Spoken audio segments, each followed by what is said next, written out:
specifičnost, uslovno da kažemo, Miloševe estetike i s druge strane bogatstva komada koji je kitnjast, bogat, slojevit. Mislim, Šekspir je u tom smislu, pa i u ovoj tragediji, maniristički tragičar par excellence.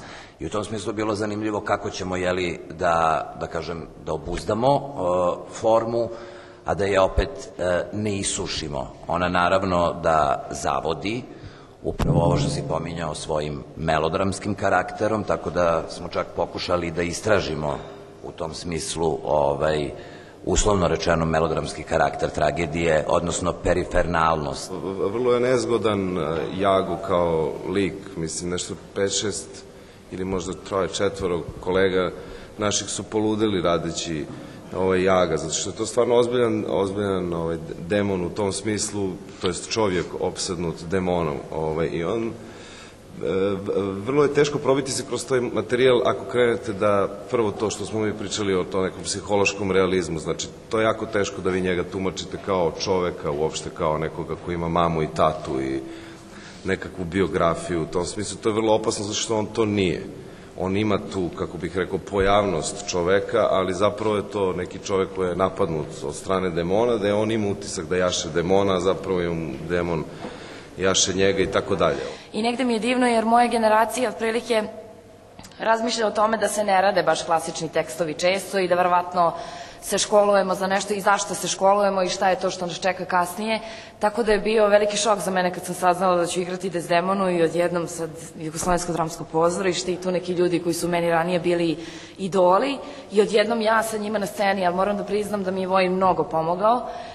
Ono što je meni bilo važno sinoć, a to sam podelio i sa svim kolegama, ovo je možda i prvi put da sam igrao na Sterinom pozorju, a da niko nije igrao za nagradu i da prosto, znate, mi smo glumci, mi tako volimo da kad je festival igramo malo festivalski, da soliramo. Sinoćna predstava je po meni bila čvrsta i apsolutno nisam doživeo nikakvo neko veliko iznenađenje od bilo kog kolege i smatram da nisam ni ja ništa doprineo nekom soliranju. Jednostavno smo odigrali predstavu kako je igramo.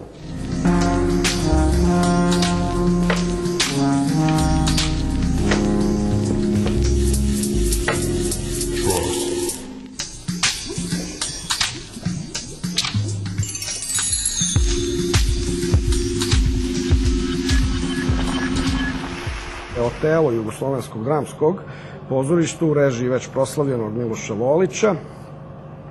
Jedna moderna inscenacija, potpuno pojednostavljen rediteljski postupak koji glumce izbacuju u prvi plan, koji im daje veliki prostor i mislim da je takođe to predstava koja će na ovom pozorju naići na dobar odziv i publike i kritike. Jedan deo kritike je čak proglašavao za pozorišni događaj prethodne sezone.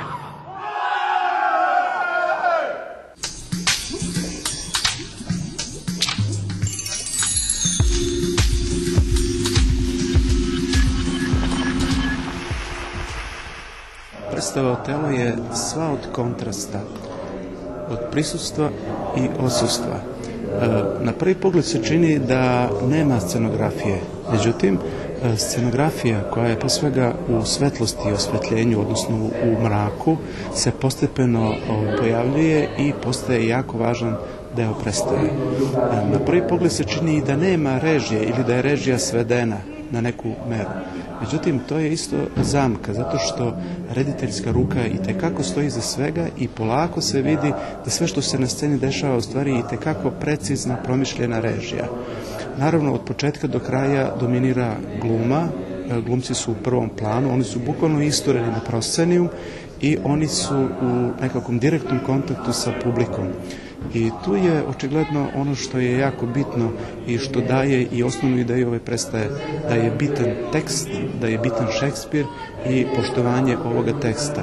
Tako da se zaista može, bez obzira na neka skraćenja koja su neminovna u ovom nekom viđenju, jer predstava je rađena bez pauze, da se vidi da je ispoštovana i koncepcija pisca, a istovremeno i da je ideja od početka do kraja sprovedena dosledno.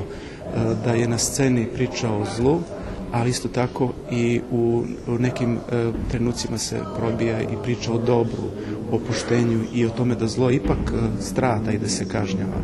Znači da je predstava istovremeno i klasična, a i univerzalna, jer podiže tu metaforu zla na savremene naše pozicije.